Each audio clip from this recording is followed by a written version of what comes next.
GS classes by DK Yadav में आप सबका स्वागत है। तो हम लोग पिछले क्लास में पढ़े थे नदियों के किनारे स्थित शहर, विश्व के शहर। और आज का हमारा टॉपिक है नदियों द्वारा निर्मित स्थल। यानी नदियां जो स्थल का निर्माण करती है उसे क्या कहा जाता है, आज हम लोग डिस्कस करेंगे।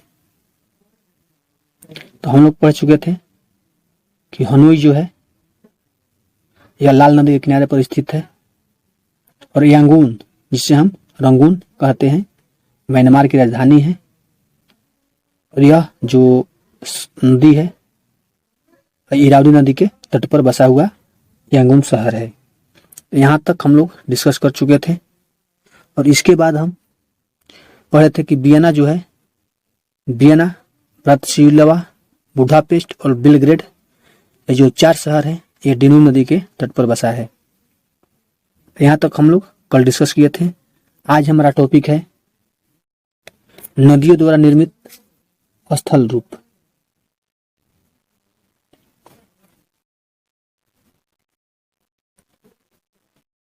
नदियों द्वारा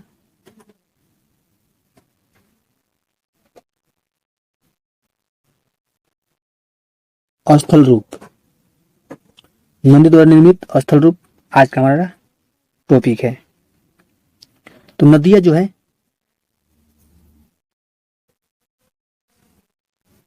है, अपर्दन, परिवहन तथा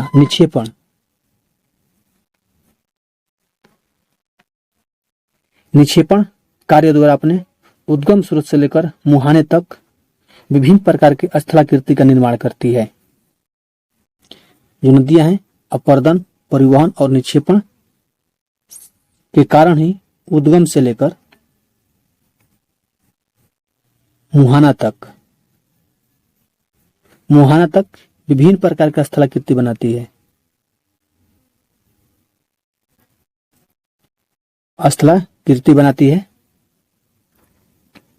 जिसमें हम पढ़ेंगे पहला स्थलाकृति महाखंड।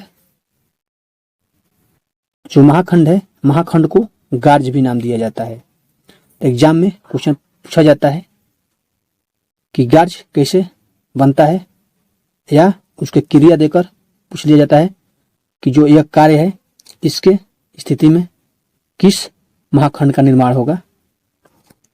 हमारा पहला है महाखंड।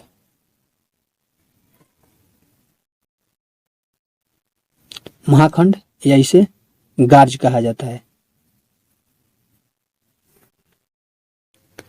गार्ज कब बनता है? जब उच्च पर्वतीय प्रदेशों में जब नदी कठोर चट्टान पर प्रभावित होती है। पर्वतीय क्षेत्र से उद्गम होकर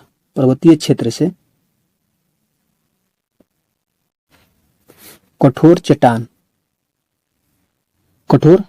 चट्टान पर प्रभावित होती है, तो इसका अधिकांश कार्य लंबवत अपवर्तन होता है। जब पर्वतीय क्षेत्र से कठोर चट्टान पर प्रभावित होती है, तो इसका अधिकांश कार्य लंबवत अपवर्तन होती है। लंबवत अपवर्तन होती है। लंबवत अपवर्तन होता है। इसी प्रकार किनारे पर कठोर चट्टानें पूर्ववत खड़ी रहती है।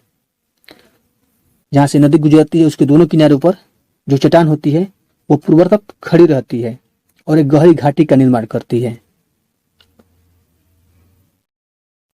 जो चट्टानें रहती है, चट्टानें किनारे पर खड़ी रहती है और गहरी घाटी का निर्माण करती है। गहरी घाटी का निर्माण करती है जिसे हम क्या कहते हैं? गार्ज कहते हैं, यानी कि महाखंड। तो क्वेश्चन पूछा जाता है कैसे? तो यहां से क्वेश्चन बनेगा कि पर्वतीय क्षेत्र से कठोर चट्टान जब लंबवत अपवर्तन होती है तो चट्टानें किनारे पर खड़ी होती है और गहरी घाटी बनाती है। इस क्या कहा जाता है? तो ऑप्शन में आपके गार्ज रहेगा, तो गार्ज हमारा सही आंसर होगा। जैसे एग्जाम्पल है जैसे चीसा पानी,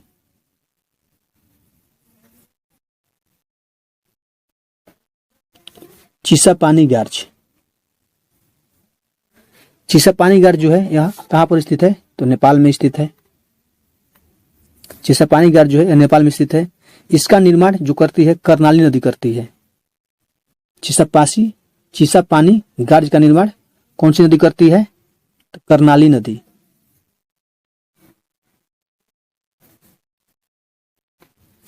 कर्णाली नदी करती है।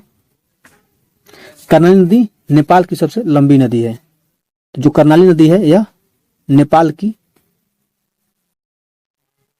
की सबसे लंबी नदी है। तो आपसे मान लीजिए पूछा जाए कि नेपाल की सबसे लंबी नदी कौन सी है?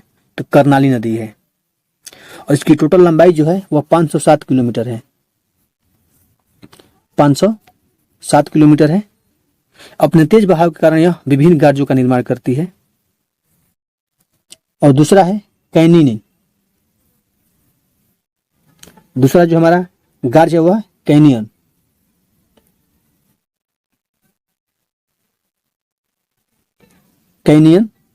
जो कैनियन है यह गार्ज का विस्तृत रूप है।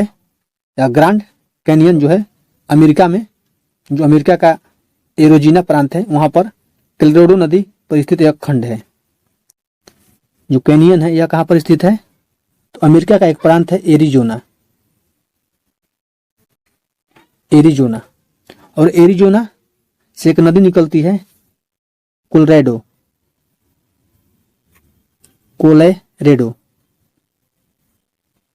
नदी। और कोलोराडो नदी एक ऐसे ही खंड का निर्माण करती है। और इसकी जो लंबाई है लगभग 446 किलोमीटर लंबी है और चौड़ाई 424 किलोमीटर है।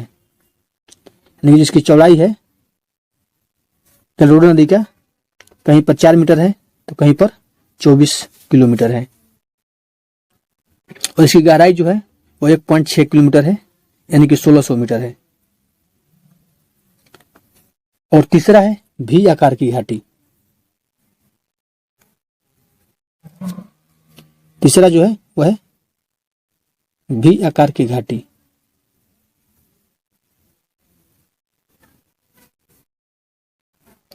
तो भी आकार की घाटी विश्व के अधिकांश नदियों द्वारा चट्टानों का लंबवत कटाव एवं पार्श्विक कटाव के साथ साथ होता है। जो भी आकार की घाटी होता है कैसे होता है? तो लंबवत कटाव एवं पार्श्विक कटाव के साथ साथ होता है। लंबवत कटाव और एक है पार्श्विक कटाव। पार्श्विक कटाव की वजह से भी आकार की घाटी का निर्माण होता है। और चौथा है जलप्रपात।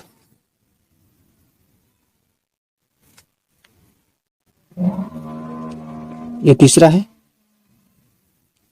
तो ये भी आकार का घाटी है। और चौथा में है जलप्रपात।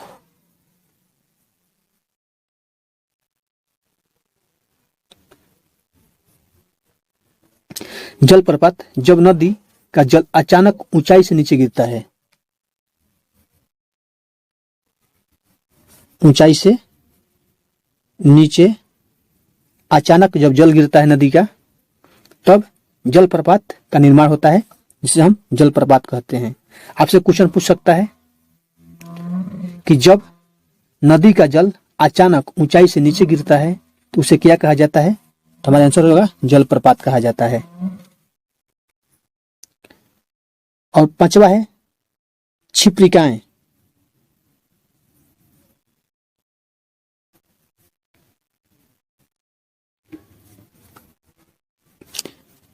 क्षिप्रिकाएं जो है जब नदी के मार्ग में कठोर तथा कोमल चट्टानें अनुप्रस्थ दिशा में होती है तो नदी की तलहटी उबड़ खाबड़ हो जाती है और इस ढाल पर नदी का तीव्र धार झोंके से आगे बढ़ता है, जिसे हम क्षिप्रिका कहते हैं।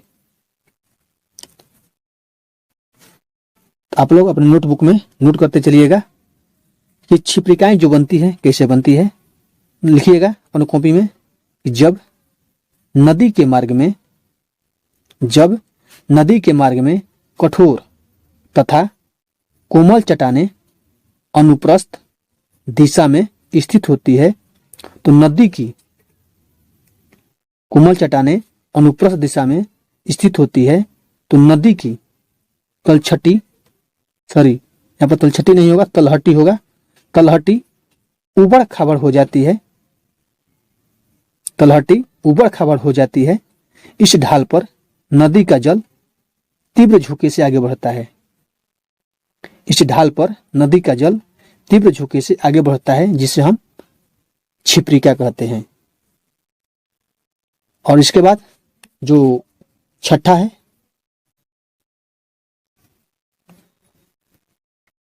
जो छठवा है वह है जल गर्तिका।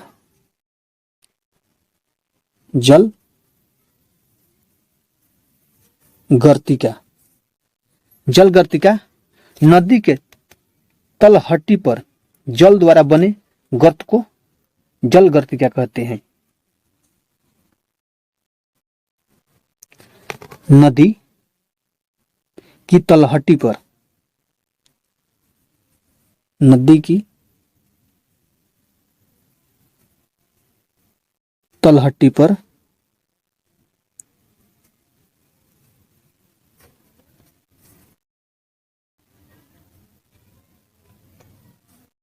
बने गर्त को जल गर्तिका कहते हैं।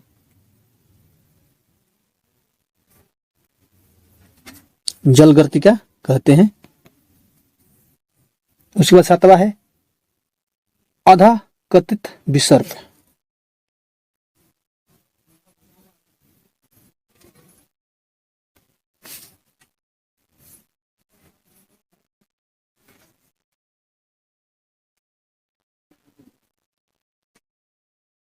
अधा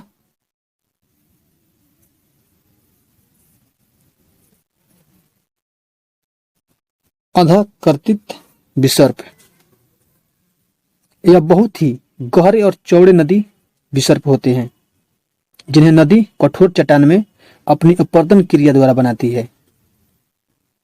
जिन्हें नदी कठोर चट्टानों में अपनी अपर्दन द्वारा क्रिया द्वारा बनाती है उसे हम विसर्प यानी कि अधकर्तित विसर्प कहते हैं। नदी जब कठोर चट्टानों में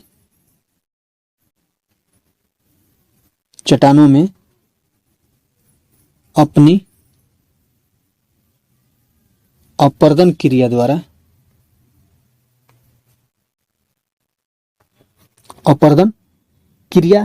द्वारा बनाती है उसे हम विसर्प कहते हैं। विसर्प, यहां से क्वेश्चन क्या बनेगा आपके लिए? क्वेश्चन बनेगा ये कि नदी कठोर चट्टानों में अपनी अपर्दन क्रिया द्वारा जो गर्त बनाती है उसे क्या कहते हैं? तो विसर्प यानी कि अर्धकर्तित विसर्प गर्त कहते हैं। तो हम 7 नंबर तक पढ़ चुके हैं। इसके बाद जो आएगा 8 नंबर जो आएगा वो है नदी वेदिकाएं। जो नदी वेदिकाएं हैं 8 नंबर जो है वह है नदी वेदिकाएं। नदी वेदिकाएं नदी घाटी के 2 पार्श्वों पर पाई जाने वाली वेदिकाओं को नदी वेदिकाएं कहते हैं।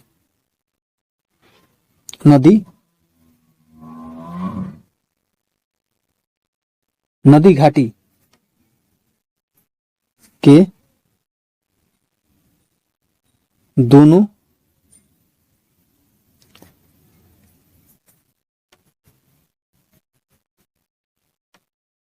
पाई जाने वाली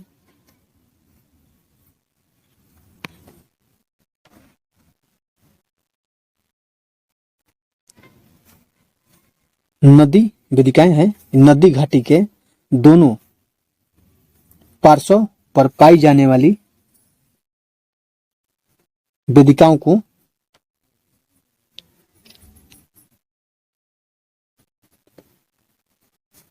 को नदी वेदिकाएं कहते हैं।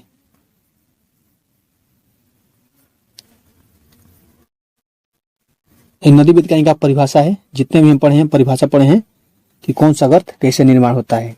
और क्वेश्चन में आपके क्वेश्चन में लिख देगा परिभाषा, आपसे पूछेगा इसका परिणाम क्या होगा। मान लीजिए जब यही क्वेश्चन बनेगा कि नदी घाटी के दोनों पार्श्वों पर पाई जाने वाली वेदिकाओं को क्या कहा जाता है, तो नदी वेदिकाएं कहा जाता है। जिसके बाद 9 नंबर आएगा जलोढ़ शंकु।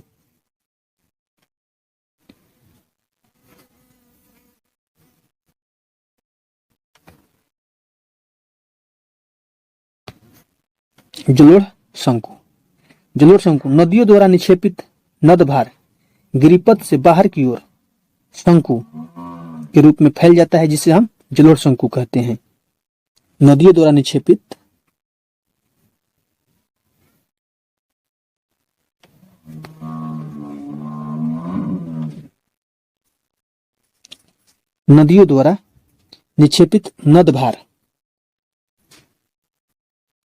नदभार गिरिपद से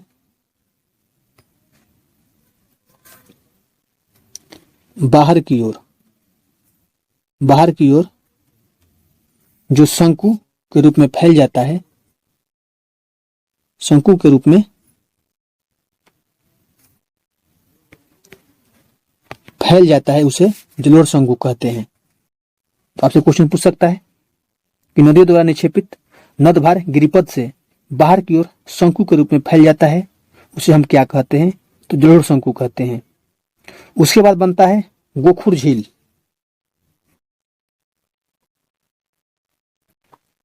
जो 10 नंबर है वह है गोखुर झील।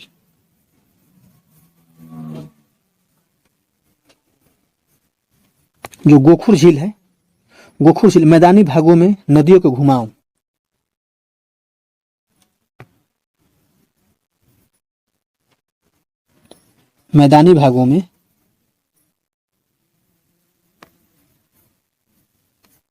के घुमाव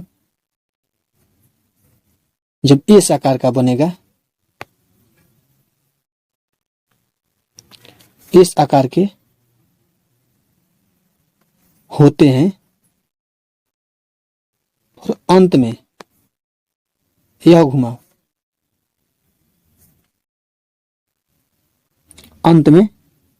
घुमाव इतना अधिक हो जाता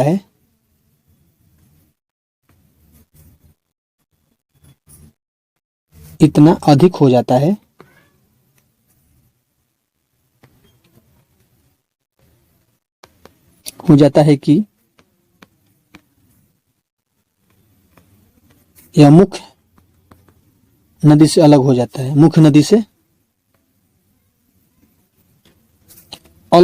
है, इस अलग हुए भाग को जब अलग हो जाता है तो अलग हुए भाग को हम गोखुर झील कहते हैं। गोखुर झील इसे कहा जाता है। तो ये क्वेश्चन एग्जाम में आता भी है, रिपीट भी होता है।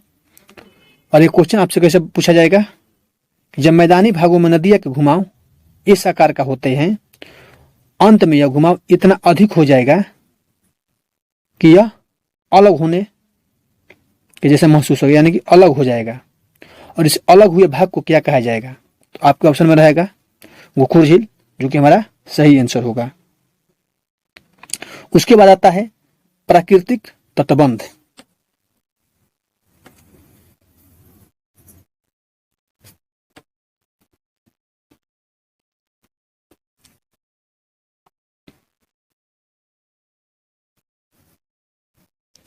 प्राकृतिक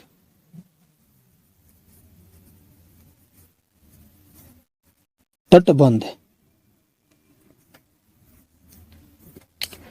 तो नदियों के जौन अवस्था में निक्षेपण द्वारा किनारों पर एक प्रकार के बांध से जाते हैं, जिन्हें हम प्राकृतिक तटबंध कहते हैं।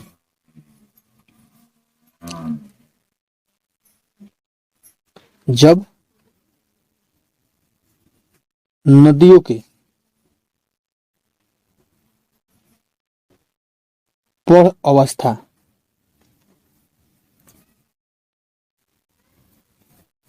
अवस्था में निक्षेपण द्वारा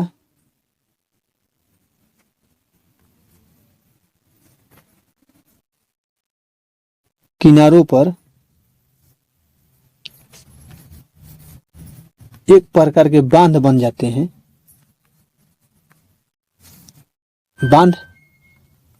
हैं, जिसे हम प्राकृतिक तटबंध कहते हैं। जिसे प्राकृतिक तट या तटबंध कहा जाता है, और इसके बाद जो आता है वो आता है 12 नंबर। ये तो 11 नंबर था।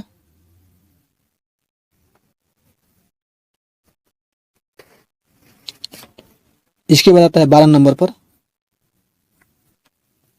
12 नंबर पर आता है डेल्टा। डेल्टा का निर्माण कैसे होता है।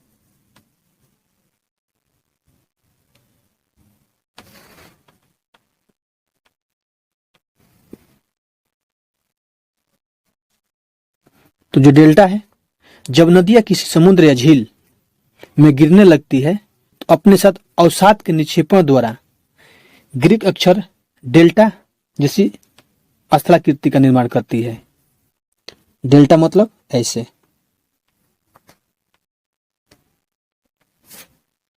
ये तो त्रिभुज हो गया, पूरा ये भरा रहता है।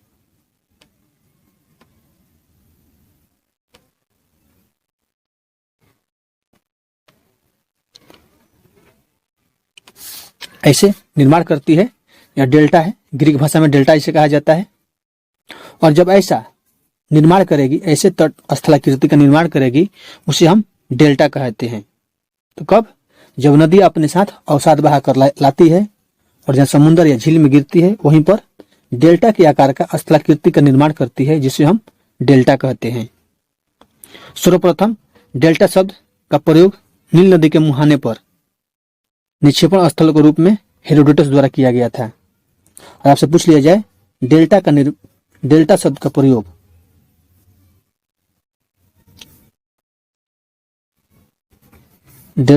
का प्रयोग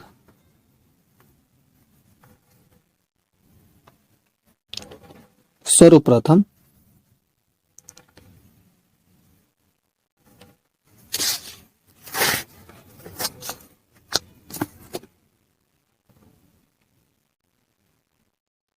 हेरोडोटस द्वारा किया गया था। कब किया गया था? हेरोडोटस द्वारा। कब? यानी किस स्थिति में? जब नील नदी का मुहाना भूमध्य सागर में बन रहा था, तो वहां पर देखा गया कि डेल्टा के आकार का, ऐसा मतलब कि त्रिभुज के आकार का स्थलाकृति का निर्माण हुआ है। तब हेरोडोटस ने ग्रीक भाषा से डेल्टा शब्द को उठाया। ग्रीक भाषा में डेल्टा का जो चिन्ह था ऐसे ही था कि कहीं कहीं चित्रात्मक लिपि भी थी जिसमें डेल्टा ऐसे लिखा जाता था, और इसने ही कहा कि यह डेल्टा है, और हेरोडोटस यहीं से फेमस हुए थे। डेल्टा शब्द का प्रयोग सर्वप्रथम हेरोडोटस द्वारा किया गया था। गंगा जो है, गंगा नदी जो कि विश्व की सबसे बड़ी डेल्टा बनाती है, गंगा डेल्टा विश्व के बृहत्तम डेल्टा है। यह बांग्लादेश और भारत के पश्चिम बंगाल राज्य जो है, बंगाल की खाड़ी में, यानी कि बंगाल की खाड़ी कहाँ है? हिंद महासागर में स्थित है।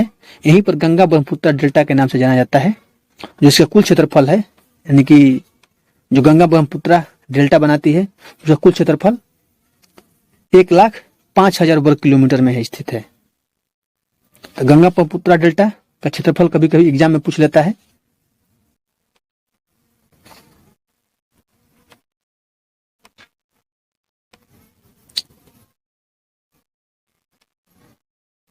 गंगा ब्रह्मपुत्र डेल्टा का जो क्षेत्रफल है वह 1,05,000 वर्ग किलोमीटर में है। और यह कहाँ स्थित है? तो बंगाल के खाड़ी में।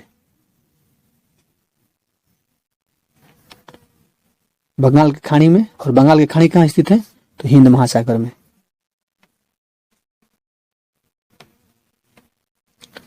तो इस तरह हम नदी द्वारा निर्मित स्थल के रूप में पढ़ चुके हैं।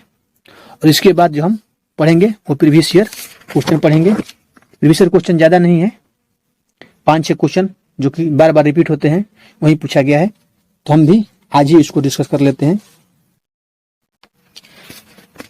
तो एमपीपीसीएस 1993 में क्वेश्चन पूछा गया था कि डेल्टा के निर्माण उन स्थानों पर होता है जहां निम्नलिखित नहीं होते।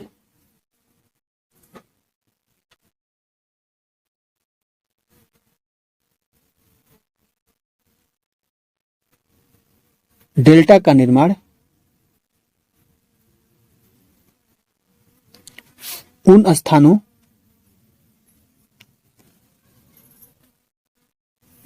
पर होता है जहां निम्न में से नहीं होते।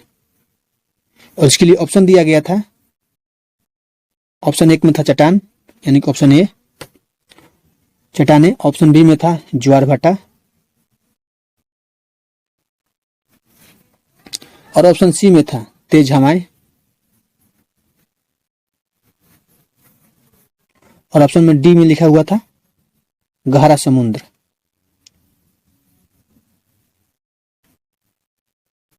गहरा समुद्र। आपसे पूछा गया डेल्टा का निर्माण उन स्थानों पर होता है जहां निम्न लिखित नहीं होते, यानी कि निम्न में से कौन सा नहीं होता। चट्टान है, ज्वार भाटा है, तेज हवाएं हैं, गहरा समुद्र है। तो ये कौन से इसमें से नहीं होगा जहां डेल्टा का निर्माण होगा। तो डेल्टा का निर्माण चट्टाने होना आवश्यक है, ज्वार भाटा भी आवश्यक है, और तेज हवाएं भी आवश्यक है। यहाँ पर गहरा समुद्र रहेगा तो डेल्टा नहीं बन पाएगा। जहां नदी सागर में मिलती है, यदि वहां समुद्र गहरा होगा तो वहां पर डेल्टा का निर्माण नहीं होगा। तो हमारा आंसर होगा ऑप्शन नंबर डी, गहरा समुद्र। तो ऑप्शन नंबर डी हमारा राइट आंसर हो जाएगा, गहरा समुद्र। और यह क्वेश्चन जो है एमपीपीसीएस यानी कि Madhya Pradesh public service commission 1993 pre के एग्जाम में पूछा गया था। इसके बाद दूसरा क्वेश्चन पूछा गया है,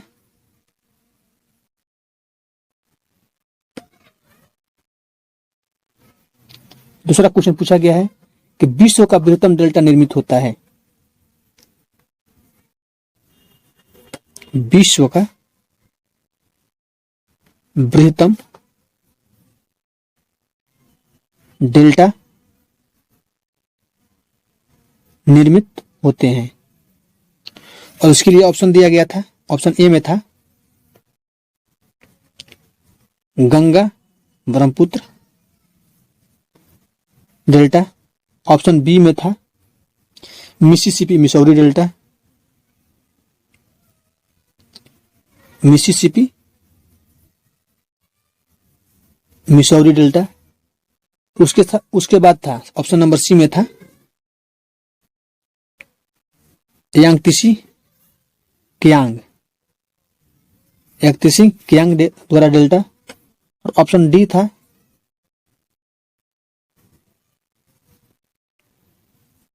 हांगहो द्वारा। और जो क्वेश्चन पूछा गया था 41वीं बीपीएससी में पूछा गया था 1996 में। तो अब हम लोग जब डिस्कस कर रहे थे तो अंतिम पॉइंट हम क्या डिस्कस किए थे कि विश्व का सबसे बड़ा डेल्टा यानी कि सबसे बड़ा बृहत्तम डेल्टा। और डेल्टा शब्द की उत्पत्ति किसने प्रयोग किया? डेल्टा शब्द का पहली बार उपयोग तो हेरोडोटस, जिसे हम इतिहास के पिता के नाम से जानते हैं, यानी इतिहास के जनक के रूप में जानते हैं। तो विश्व का बृहत्तम डेल्टा किसके द्वारा निर्मित होता है? जो बंगाल के खाड़ी में निर्मित होता है वो है गंगा ब्रह्मपुत्र द्वारा। इस क्वेश्चन का आंसर ऑप्शन नंबर ए होगा। और देखते हैं हमारा अगला क्वेश्चन क्या पूछा गया है।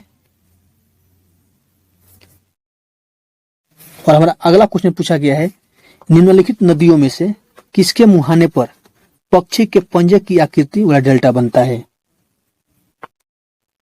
जो तीसरा क्वेश्चन है, किस नदी के किनारे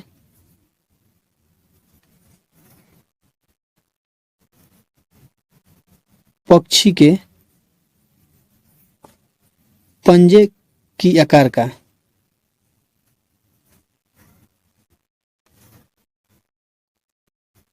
डेल्टा बनता है। और इसके लिए ऑप्शन थे हांगहो, ऑप्शन बी था नील, ऑप्शन सी था डेन्यूब और ऑप्शन डी था मिसिसिपी।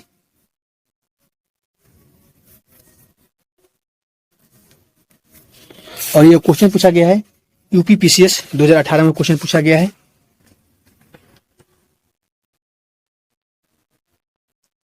यूपीपीसीएस 2018 में क्वेश्चन पूछा गया है।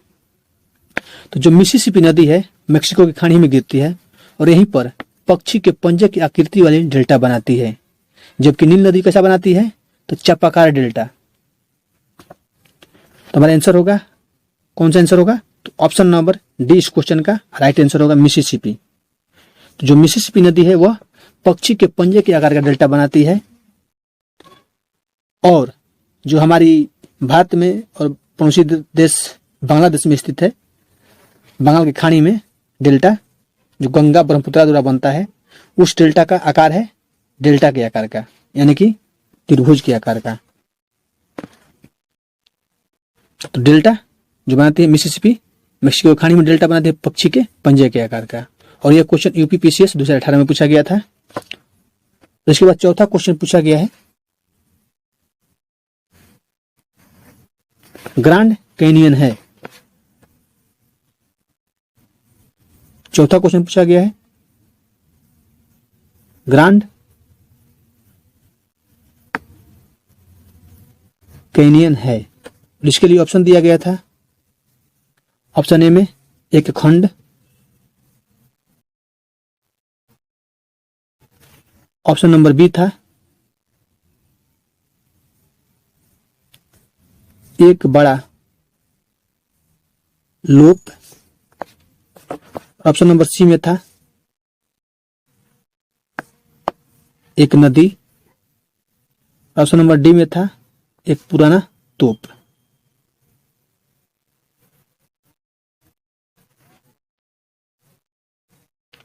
यहां पर लोप नहीं होगा, यहां पर तोप होगा। एक बड़ा तोप और एक पुराना तोप। और यह क्वेश्चन 43वीं बीपीएससी में पूछा गया था। 43वीं बीपीएससी 1999 में पूछा गया था।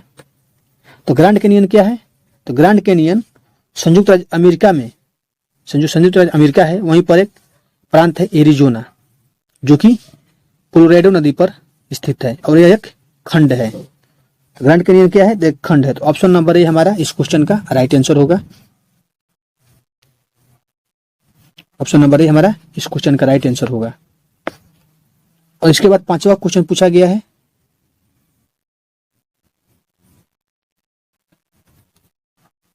चीसा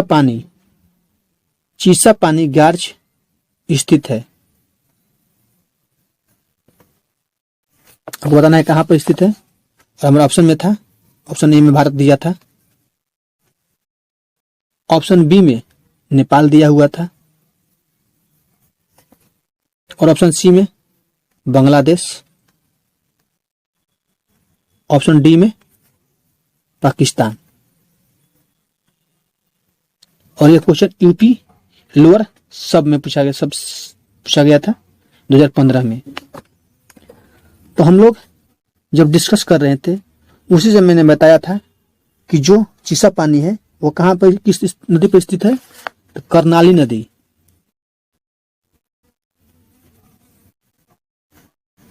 कर्नाली नदी पर स्थित है जिसकी लंबाई जो है वो कितना मैंने बताया था 507 किलोमीटर। और इसी में एक गार्ज का निर्माण हुआ, चीसा पानी गार्ज। और एक कर्नाली नदी जो है यह नेपाल की सबसे लंबी नदी है। तो चीसा पानी गार्ज नेपाल में होगा। तो ऑप्शन नंबर बी इस क्वेश्चन का राइट आंसर है, नेपाल। और नेपाल की सबसे लंबी नदी है कर्नाली नदी, और कर्नाली नदी पर ही चिसापानीगाज स्थित है। तो ऑप्शन नंबर बी इस क्वेश्चन का राइट आंसर है। और इसके बाद जो अंतिम क्वेश्चन था, छठवां क्वेश्चन, वो भी हम डिस्कस कर लेते हैं। जो छठवां क्वेश्चन वो पूछा गया है, निम्नलिखित में से कौन सा युग्म सही सुमेलित नहीं है। आपको बताना है कौन सा युग्म सही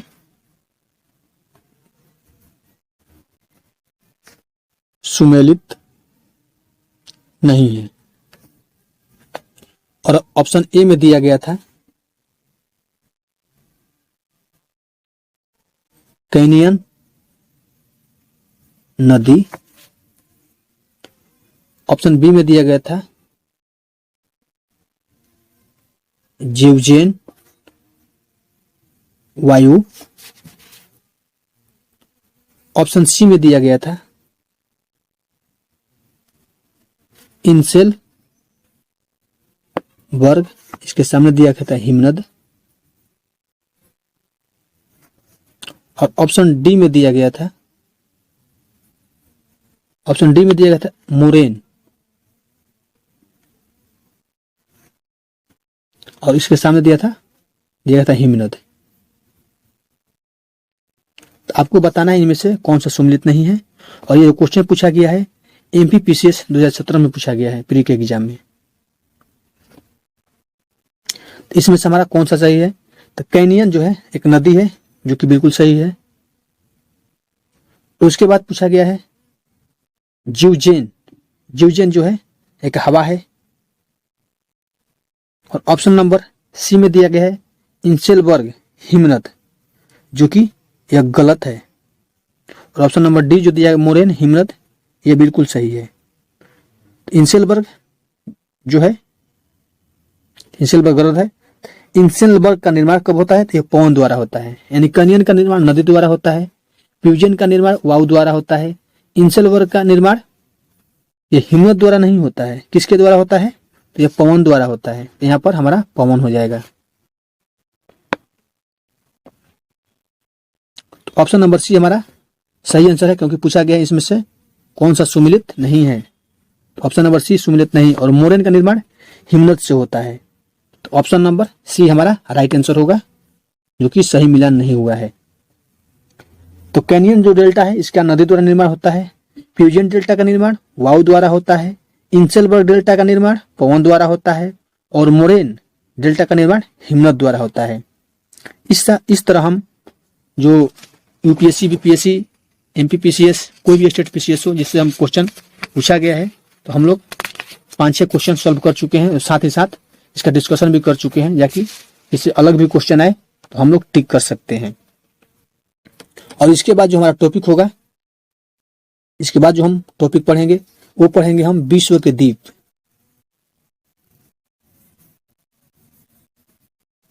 विश्व के द्वीप हमारा अगला क्लास में विश्व के द्वीप पढ़ा जाएगा। अगर हमारी वीडियो आपको अच्छी लगी हो, हमारे वीडियो को लाइक करें, चैनल को सब्सक्राइब करें, और अपने सारे दोस्तों को सारे ग्रुप में शेयर करें।